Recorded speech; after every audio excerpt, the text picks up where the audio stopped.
Gracias, Miguel. Gracias por estar con nosotros, señor embajador. Dime, ¿sería esta la crisis migrante más importante que hayamos vivido con Estados Unidos, a pesar de que México es un involucrado, no es protagonista directo y único? Sí, está muy involucrado. ¿Sería esta la más grave que tú hayas conocido? Mira, yo creo que sobre todo estamos viviendo una crisis que era previsible y que estaba anunciada desde hace mucho tiempo que esto iba a ocurrir. Hay que recordar el contexto en el que se presenta. Por una parte, se presenta, o sea, por el fin de lo que llaman el título 42 de su ley, que era la expulsión inmediata a todos los migrantes que puso en época de Trump, pretextando o simplemente aduciendo la pandemia y que México aceptó que los expulsaran hacia México. El tema aquí que yo creo que hay que señalar es, bueno, y en estos 2 años o 3, o sea, pues quizá los dos gobiernos podrían haber hecho algo más para coordinar sus políticas migratorias.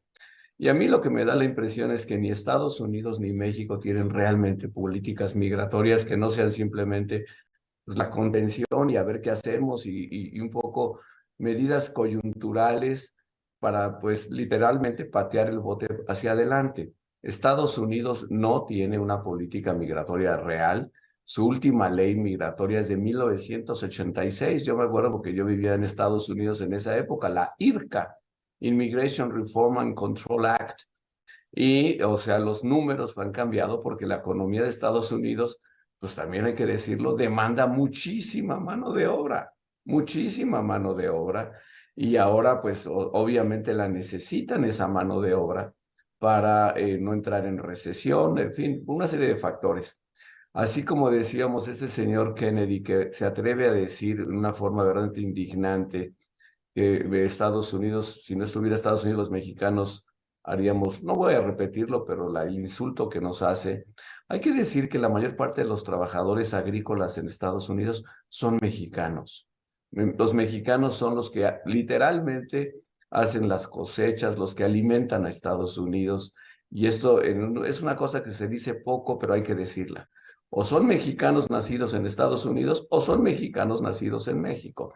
Pero desde luego la producción de alimentos en Estados Unidos depende de la mano de obra mexicana. Entonces, yo creo aquí, Eduardo, que ninguno de los dos, o sea, los Estados Unidos no podía tener una política migratoria. Biden dijo que iba a hacer un camino muy distinto al que había hecho Trump, pero al final está haciendo prácticamente el mismo camino. Se termina el título 42, pero empieza el título 8, que también incluye medidas bastante draconianas. En 24 horas van a decidir si una persona es elegible o no, y a los inelegibles, por criterios que francamente solamente ellos saben, los van a expulsar a México, los van a fichar y los van a expulsar a México. Y con la sanción de que si vuelven a intentarlo, pues no volverán a entrar a Estados Unidos, primero 5 años y después nunca, e incluso hasta persecución criminal. Entonces, estas son medidas unilaterales de Estados Unidos. México acepta una vez más que se los expulsen a México, pero la pregunta que yo siempre me hago es, ¿a cambio de qué? O sea, no, o sea, Estados Unidos no está poniendo un solo centavo realmente para ayudarle a México, como sí lo están haciendo los europeos con Turquía, por ejemplo. Y a mí me da la impresión de que a cambio de que el verdadero intercambio es que Estados Unidos pues no le plantee a México las demandas energéticas o las demandas por los temas de producción agrícola, otros temas, y que por eso el presidente López Obrador está muy contento. Dice, bueno, en el fondo Biden me pide lo mismo que me pidió Trump, que era que yo mandara a la Guardia Nacional al Suchiate, que mandara se refuerce la vigilancia en las dos fronteras, sobre todo en la frontera sur, pues con todo gusto lo hago. Nada más que, ya sabes, no te vas a meter conmigo ni me vas a llevar a los famosos paneles que prevé el TEMEC en los casos de energía y agricultura, en los que muy posiblemente México está infringiendo el tratado. Eso es lo que a mí me parece que es la verdadera transacción, que desde luego no se dice, pero que está ahí. Pero en un año electoral como es el próximo para Estados Unidos y para México, el ser tolerante en el sentido que tú muy brillantemente lo analizas, tendrá un costo muy importante tanto para Biden como para México, ¿no? Bueno, por supuesto. Yo creo que el presidente López Obrador calcula que el costo electoral para él, para su partido, es mínimo. Pero Biden sí calcula el costo electoral y por eso está haciendo esto. Y por eso está diciendo con cooperación con México, en cooperación con México. Yo te diría, yo nunca había visto a un gobierno de México que tuviera tanta influencia en una campaña electoral en Estados Unidos. Porque si el presidente López Obrador decidiera, pues ya no voy a cooperar y háganle como quieran, y no te voy a recibir a todos los migrantes que estás expulsando, pues entonces sí podría meter a Biden en un serio problema, en un muy serio problema en vistas a su campaña y a su reelección. Entonces, a Biden le importa muchísimo que México acepte a los migrantes y nosotros los estamos aceptando, francamente, con un riesgo muy alto, que es que las ciudades fronterizas mexicanas pues verdaderamente no tienen la capacidad para estar No, recibiendo a miles y miles de personas. Y yo no he escuchado, no lo he escuchado simplemente, un plan para decir el gobierno federal de México pues va a ayudarle a las ciudades fronterizas mexicanas. Si no es un poco, me da la impresión de que lo que buscan es que el flujo se deshaga solo simplemente por las difíciles condiciones. Y francamente creo que eso no está bien ni para Estados Unidos ni para México. Somos países supuestamente que creemos en los derechos humanos de los migrantes, y la verdad es que podríamos hacerlo mejor.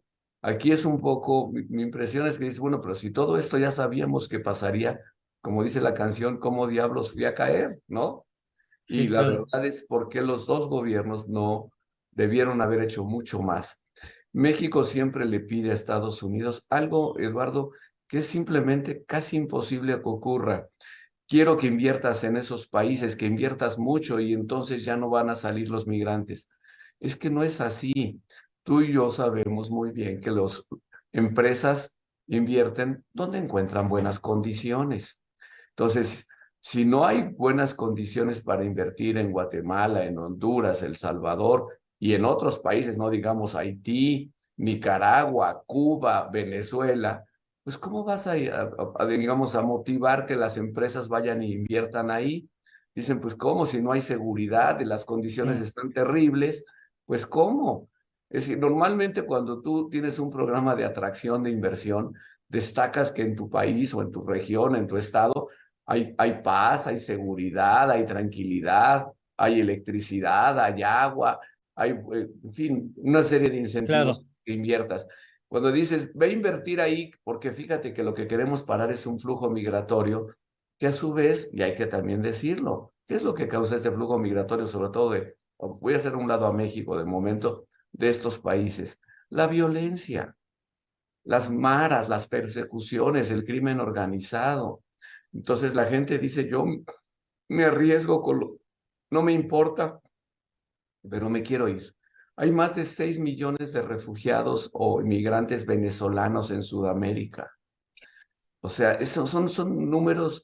Entonces, sí hay, o sea, y de Nicaragua lo mismo, y de Haití. Entonces, decirle a las empresas, vayan e inviertan ahí, pues eso no va a ocurrir. O sea, las empresas invierten donde hay buenas condiciones, no donde hay malas condiciones. Entonces, aquí creo que los dos gobiernos, francamente, sobre todo el gobierno Biden, no ha hecho bien las cosas. El gobierno de México acepta condiciones que quizá no debería de aceptar, pero quizá lo hace, te digo, porque dice, con esto Como me canje, garantizo que Biden no me claro. presione en otros temas. Oye, ¿qué? Pero imagínate el dineral, pues mal o bien tienes que estar relativamente al pendiente de la alimentación de esos seres, que más algunos vienen con toda la familia, los niños Así es. chiquitos, niños de brazos, pues tienes que darles algo, no, no puedes permanecer sin acción, o sea, tienes que darles algo de comer, tienes que organizar el regreso es una lana, pues los Por vas a regresar supuesto, caminando, pues los tienes que regresar en avión. por supuesto. Mira, yo creo que independientemente, o sea, voy a tratar de hacer abstracción de lo que hace Estados Unidos y qué hacen los centroamericanos. Yo creo que ya México, y no empezó con este gobierno, empezó desde hace ya Sí, varios gobiernos, simplemente no hemos tenido una verdadera política migratoria nuestra que sea, digamos, más adecuada a las realidades actuales. O sea, por un lado, darle visas a centroamericanos y otros países que cumplan ciertas condiciones y negársela a otras, pero al mismo tiempo fortalecer la Comisión Mexicana de Asistencia a Refugiados. Queremos pensar que todos los migrantes quieren ir a Estados Unidos y no todos. En los últimos años se ha estado multiplicando la solicitud de asilo a México. Pasamos de 5,000 personas en el año 2018 a 220,000 el año pasado. Entonces, o sea, cuando las personas te piden refugio y asilo, es porque realmente lo necesitan. Nadie sale de su país a aventurarse a ver cómo le hago para llegar a Estados Unidos. Bueno, me quedo en México. Prefieren México Claro, de no volver a su país. que Venezuela, por Entonces, ejemplo, pues sí, a todas sí. luces. Y nosotros, la Comisión Mexicana de Ayuda a Refugiados, que se formó en los años 80, es una comisión que prácticamente no se le da presupuesto. El presupuesto viene del Alto Comisionado de Naciones Unidas para los Refugiados. Para un país que presume ser la 15 o 16 economía del mundo, francamente, sí es vergonzoso. Sí creo que México podía hacer mejor trabajo. Oye, 2018, 5,000 solicitudes 5,000 solicitudes. y 2022, 220,000. Poco, ¡Qué alrededor de bárbaro! 200,000, alrededor de, perdón, 200,000. Bueno, Entonces, entonces, tú ves cómo se han ido subiendo, subiendo. Hay otros factores, o sea, que se dicen poco. Cuando estaba yo de embajador en la FAO, yo llevé este tema a la FAO, el tema de las migraciones y las migraciones causadas por el cambio climático.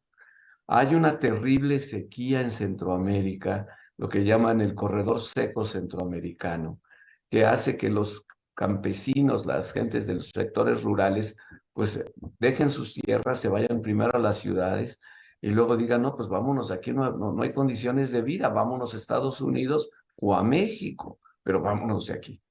Y además, si esas condiciones terribles de pobreza, marginación, falta de oportunidades, le sumas la violencia, pues estás bueno. realmente en un problema. Señor embajador, te agradecemos mucho que estés aquí con nosotros, sobre todo porque nos ayudas a entender siempre de mejor manera la realidad que nos toca vivir. Muchas gracias, te mando un abrazo y Gracias a ti. hasta muy Muy, pronto. muy Muchas buenos gracias. días, buen fin Muy de bien. semana.